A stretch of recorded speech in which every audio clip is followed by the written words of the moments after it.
Hey guys, Pitmaster here. I'm here with Vato, and we are gonna bring you the UFC on a platter. Okay, what we do with the UFC and Sensei UFC is we not only watch it, but we watch it, analyze it, and then we give it back to you in easy lessons that you can take back to your dojo or your garage, wherever you train.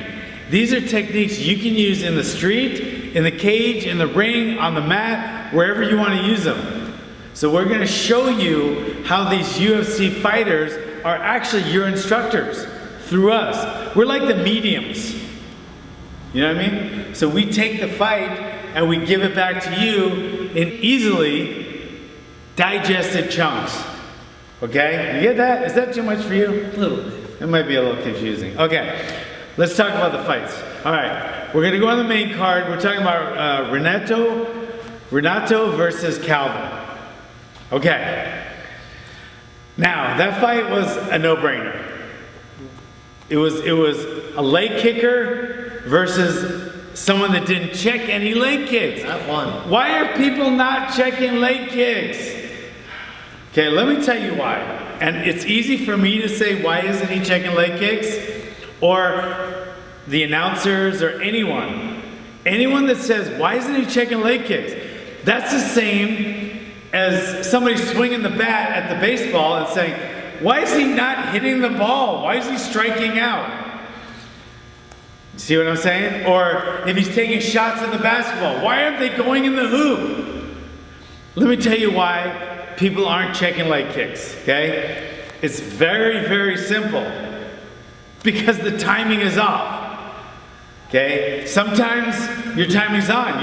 In training, you might be your timing might be perfect. But for whatever reason in that fight, the timing was off. You think they don't want to check the leg kicks?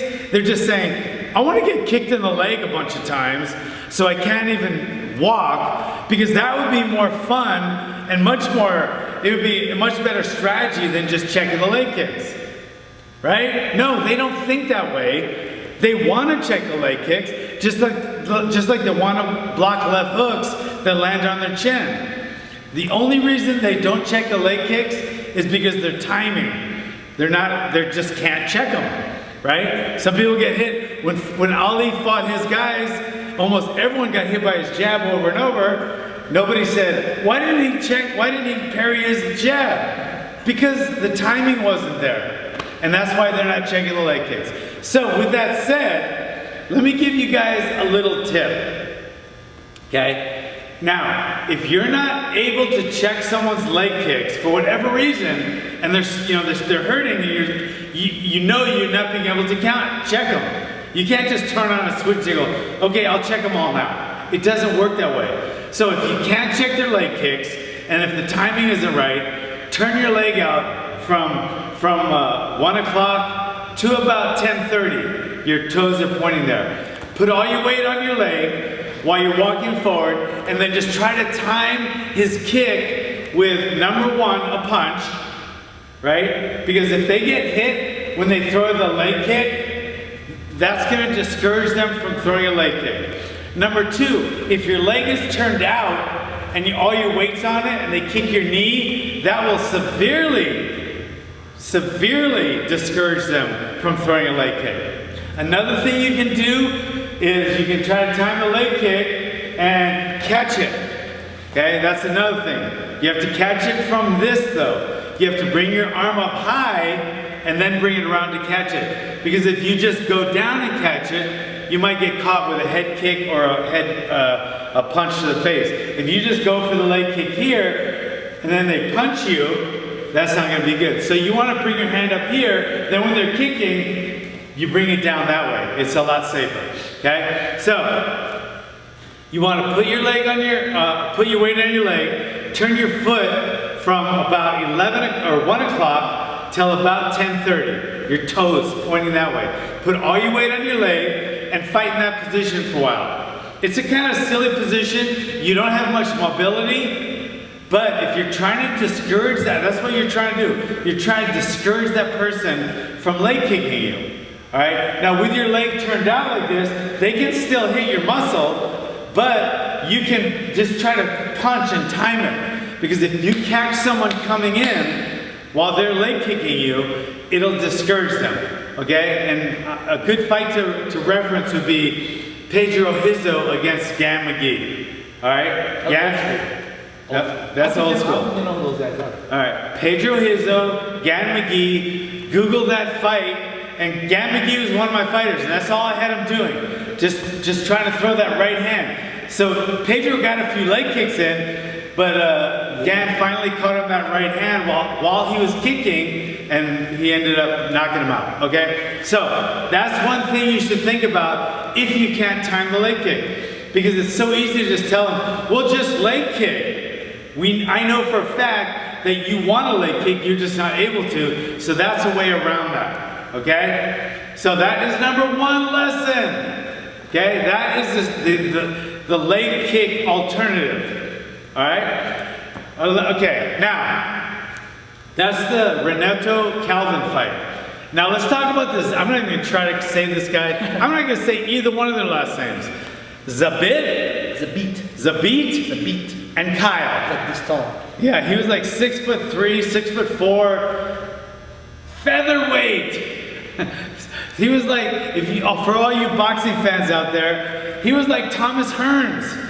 Thomas Hearns was a 6'4" welterweight, which is 147 in boxing. So anyway, okay. So all I gotta say on this fight was, especially the last round. Okay, the first two rounds were unbelievably lopsided, and it showed so much skill from Zabit, and it also showed a lot of skill, but mainly it showed a shit ton of heart from Kyle. I mean, he didn't just hang in there trying to survive. He was trying to win every single step of the way, and he was getting shot down, taken down, kicked, slammed, punched. He was getting brutalized in the first two rounds, right? But he just kept trying and trying and trying. What he was doing, the biggest thing I saw him doing wrong, especially in the last round, when he won the last round, I thought, but he was landing or missing the right hand barely, but he wasn't coming back with anything. I think because this guy was so tall, he just kind of leaned back, and then that's all he'd have to practice, or that's all he'd have to do. That's all he'd have to do is get out of the way of that right hand, and that's all he did.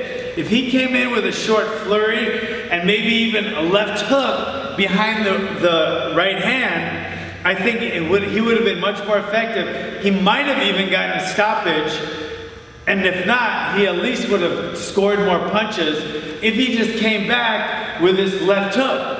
Because if he leans back, if the guy's leaning back from the right hand, you come in with a wide left hook, right? Like Mike Tyson. If the guy crams your right hand, like a lot of people do, then you come back with a short left hook. But either way, anytime you throw that right hand, you should recoil with a left hook. Even if it doesn't land, you're gonna be back here anyway, so this is a good way to get there. Oh, what? That's your reset. That's your reset, your left hook. There's a video on this. There's a video. Google it or YouTube it. Master. YouTube it. There is a left hook should always be your reset. I think if the left hook was Kyle's reset, he would have done a lot better. Okay, now let's go to the Rose Namajunas Joanna fight. This fight was really close. I think it was dead even going into the last round. I think it was 2-2. It was 2-2, and then Rose definitely won the last round. Joanna's argument is that she thought she won because of the numbers. And numbers, it's a fight. Like this is honestly, if I hit Adrian, I can hit him just like this. I get him like this. I get him 100 times, right? And then on the stats, it would be 100 punches landed, okay? Then he could hit me one punch to my chin. Maybe it didn't knock me out, but it rocked me. What do you think's more effective? 100 of these little things or one solid punch? Those numbers are so misleading. They're used in Olympic boxing, And it's a nightmare because you can just do this, and the other guy could just come in and boom with one punch, and the guy that's landing the little punches wins. It should not be like that in MMA, definitely not in the UFC. I think Rose won because she might not have landed quite the number of punches, but her punches were much more effective, and it showed. Yeah, Joanna's face was busted. Yeah, and even if it wasn't busted up, you could just tell each one of her punches was hurting her. It was carried much more weight, okay? So that's what I gotta say about that fight. Great fight. But then on Rose's side, she needed to either check or counter the leg kicks, okay? So leg kicks have to be dealt with. If you can't check them on time, turn your foot out and just try to time the right hand or catch the leg. But you need to deal with leg kicks or they will beat you every time. Okay? I mean, if you get leg kicked hard enough, it's going to destroy your mobility. You know, not only does it score points, but it takes away your mobility. So it takes away your shooting mobility and your power punching mobility. And your mobility to get out of the way. So deal with leg kicks. Don't ignore them. They're not going to go away. All right? Khabib versus Iaquinta. I got really nothing on that one. I think both did a great job. I think Khabib's takedowns were great. People are saying they found a hole in his game. Well, he's fighting a really, really good guy that was in really, really good shape. They were both training for fights, so they're both in top shape. But I don't think it showed any holes in Khabib's game, or for that matter, holes in Iaquinta's game. I think they were talking about like, cause he shot in a couple times and he kind of stuffed it. Yeah. And the stand-up too kind of didn't look, you know, very spectacular as far as. No, he didn't. He's not a stand-up guy. He did look pretty spectacular. But okay, here's another one. How about that jab? That jab bloodied Iaquinta's face. And imagine that in the street with no glove at all, just smashing somebody in the face, right? The punch is much closer, and if you land that jab, it can make the difference between winning and losing. It bloodied up Iaquinta's face. Yeah. So the jab is such an underrated weapon, and Khabib beat him standing, beat him punching, and beat him with takedowns. So Khabib won in every area. I don't think it showed any weakness in Khabib. I don't think it showed any holes in his armor. He could work on his striking a little, get it better, but who couldn't? Yeah, and maybe he didn't go in that hard for the takedowns. He knew how far ahead he was, so maybe he didn't want to risk it or tire himself out fighting for a takedown. Who knows what went through his head? He knew he was winning. Everyone knew he was winning. So I think he did a great job. It was a great card, by the way. All that bullshit that happened because of the weight cuts and because of fucking McGregor acting like a complete douchebag, that had nothing to do with that fight. It turned out to be a good card. Yeah, I liked it. It was a good card.